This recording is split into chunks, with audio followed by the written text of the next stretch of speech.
Salam warga Kerajaan Allah, jumpa kembali di pagi hari ini. Mari Bapak Ibu dan saudaraku yang kasih di dalam Tuhan, biarlah kita selalu ada waktu untuk bersaat teduh. Percayalah ketika kita membangun hubungan bersama Tuhan yang kita sembah, saudara, maka disitulah kita akan dikuatkan, akan juga Tuhan campur tangan dalam kehidupan kita sebagai orang percaya, bukan saja sebagai orang percaya, juga sebagai anak-anaknya. Itulah yang dinyatakan di dalam firman Tuhan. Mari kita sambut firman Tuhan dengan kita bersepakat bersatu di dalam doa sebelum aktivitas yang akan kita lakukan dari pagi, siang, malam. Kita bersatu di dalam doa. Terpujilah namamu, berbicaralah bagi kami di pagi hari ini ya Tuhan. Kami ingin mendengarkan suara kebenaran firman-Mu. Nyatakanlah isi hati Engkau ya Allah. Dalam nama Tuhan Yesus kami sambut firman Tuhan. Amin. Mari kita dengar firman Tuhan terambil dalam kitab Kisah Para Rasul. Kitab Kisah Para Rasul 14 ayat 1 sampai 6. Demikianlah pembacaan firman Tuhan. Di Ikonium pun kedua rasul itu masuk ke rumah ibadat orang Yahudi, lalu mengajar sedemikian rupa, sehingga sejumlah besar orang Yahudi dan orang Yunani menjadi percaya. Tetapi orang-orang Yahudi yang menolak pemberitaan mereka memanaskan hati orang-orang yang tidak mengenal Allah dan membuat mereka gusar terhadap saudara-saudara itu. Paulus dan Barnabas tinggal beberapa waktu lamanya di situ. Mereka mengajar dengan berani karena mereka percaya kepada Tuhan. Dan Tuhan menguatkan berita tentang kasih karunia dengan mengaruniakan kepada mereka kuasa untuk mengadakan tanda-tanda dan mujizat-mujizat. Tetapi orang banyak di kota itu terbelah menjadi dua. Ada yang memihak kepada orang-orang Yahudi, ada pula yang memihak kepada kedua rasul. Maka mulailah orang-orang yang tidak mengenal Allah dan orang-orang Yahudi bersama-sama dengan pemimpin-pemimpin mereka menimbulkan suatu gerakan untuk menyiksa dan melempar kedua rasul itu dengan batu. Setelah rasul-rasul mengetahui, menyingkirlah mereka ke kota-kota di Apolonia, yaitu Listra, Derbe, dan daerah sekitarnya. Demikianlah pembacaan firman Tuhan.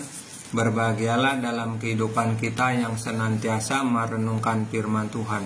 Saudaraku yang kasih dalam Tuhan, firman Tuhan dalam kitab Kisah Para Rasul 14 ayat 1 sampai 6 berbicara tentang pelayanan yang dilakukan oleh Paulus.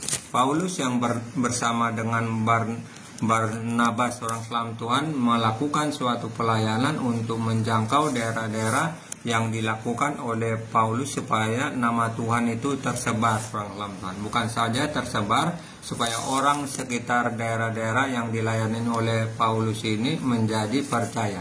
Kalau kita melihat dalam pembacaan di ayat pertama, orang selam Tuhan, yaitu ada orang-orang Yahudi.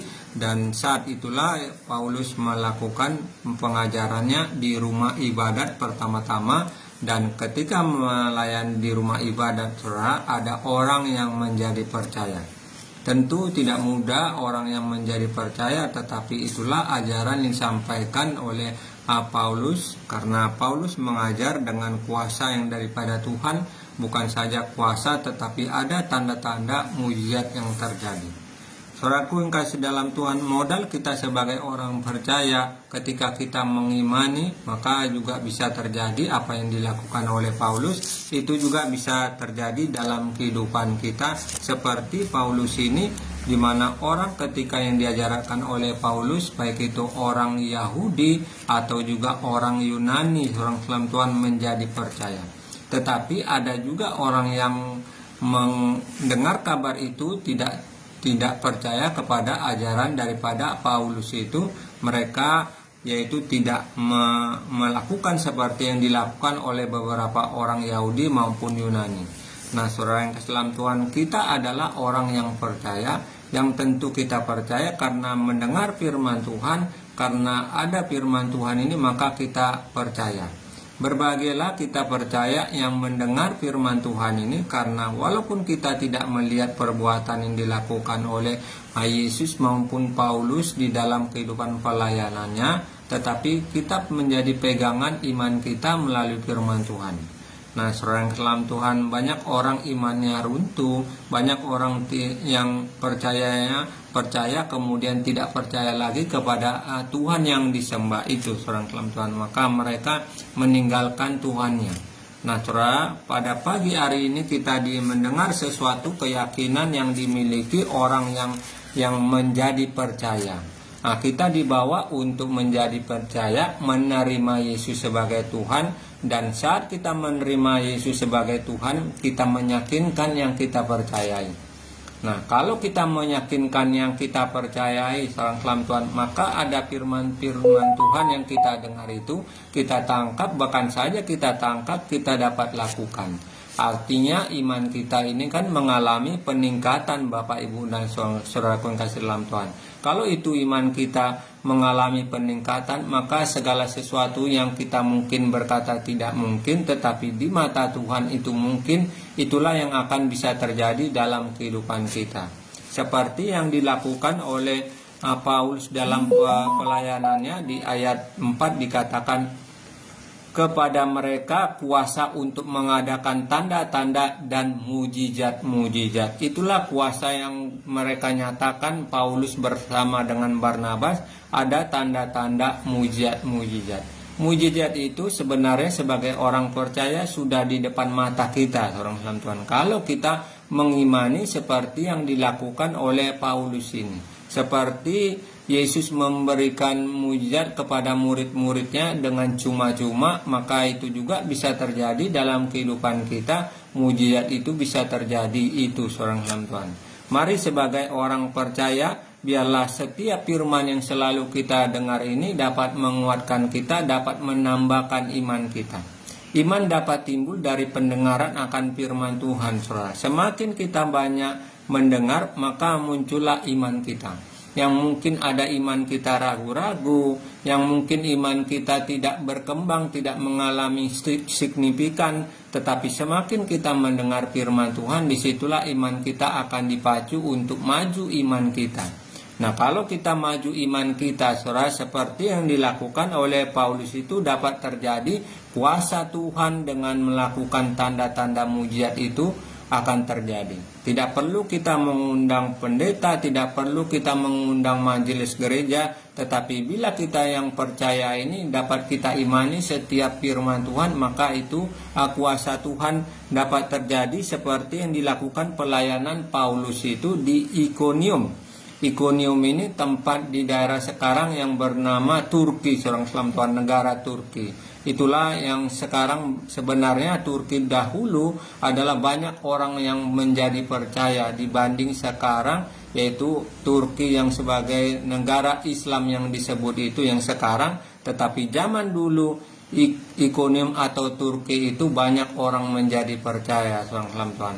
Jadi di sini kita mendengar sebagai firman Tuhan, biarlah dapat memotivasi kita bahwa kuasa Tuhan dapat terjadi kepada setiap orang percaya dengan cuma-cuma bila dia dengan imani dan bila dia dengan keyakinan kesungguhannya, maka dia bisa terjadi. Demikianlah firman Tuhan yang singkat ini. Teruslah kita selalu ada waktu bersama dengan Tuhan di pagi hari ini. Percayalah ketika kita membangun hubungan dengan Tuhan, ada kekuatan yang akan Tuhan berikan, kemampuan, bahkan lebih apa yang kita tidak pernah kita pikirkan, itu bisa terjadi dalam kehidupan kita, saudara Tuhan. Karena ketika kita mengimani, maka disitulah hal-hal yang mungkin kita dapat melakukan perkara-perkara yang tidak mungkin bisa menjadi mungkin. Mari kita bersepakat bersatu di dalam doa. Terima kasih buat waktu yang saat ini bersama-sama di channel ini. Kiranya Tuhan memberkati segala kegiatan saudara-saudaraku yang kasih dalam Tuhan. Kita bersepakat bersatu di dalam doa. Terpujilah namamu yang kami sembah, yang kami puji. Kami telah mendengarkan suatu firman yang dilakukan oleh Paulus bersama dengan Barnabas, ya Tuhan, yaitu melakukan pelayanan untuk merebut daerah-daerah yang belum mengenal Engkau, ya Tuhan. Olehnya melalui firman Tuhan ini ya Tuhan dinyatakan oleh Paulus di mana kuasa Tuhan bekerja Bapa. Kami adalah anak-anak-Mu, orang yang percaya kepada Engkau ya Tuhan. Kami dapat meyakinkan kuasa yang daripada Engkau juga bekerja 2000 tahun lalu kuasa-Mu bekerja, dan kami meyakinkan kuasa-Mu dapat bekerja sekarang ini. Bila kami memiliki iman, kesungguhan kami menyerahkan itu sedalam pergumulan kami ya Bapa. Terima kasih ya Tuhan, berkatilah kalau sebentar kami akan melakukan aktivitas kami, apapun yang kami lakukan dari pagi, siang, malam, kiranya selalu Engkau campur tangan dalam setiap aktivitas kami. Bila kami keluar rumah atau dari tempat kami berada pada saat hari ini, biarlah Engkau memberkati perjalanan kami, baik melalui udara, melalui laut, maupun melalui daratan ya Tuhan. Tuhan Engkau memberkati perjalanan kami, tibakan kami dengan selamat tanpa kekurangan segala sesuatu ya Tuhan. Terima kasih Bapa, bila kami dalam kondisi tidak sehat jasmani, Tuhan Engkau berkatilah tubuh kami ini. Tubuh kami ini adalah ciptaan-Mu ya Bapa. Kami memohon kuasa-Mu bekerja di dalam nama Tuhan Yesus. Biarlah kuasa-Mu bekerja bagi saudara-saudaraku ini. Dalam nama Tuhan Yesus, tubuh kami ini Tuhan berkati. Amin. Saat ini kami menyerahkan aktivitas kami di dalam nama Tuhan Yesus. Kami berdoa. Amin. Terima kasih buat waktu yang saudara yang sediakan pada channel ini. Tuhan memberkati.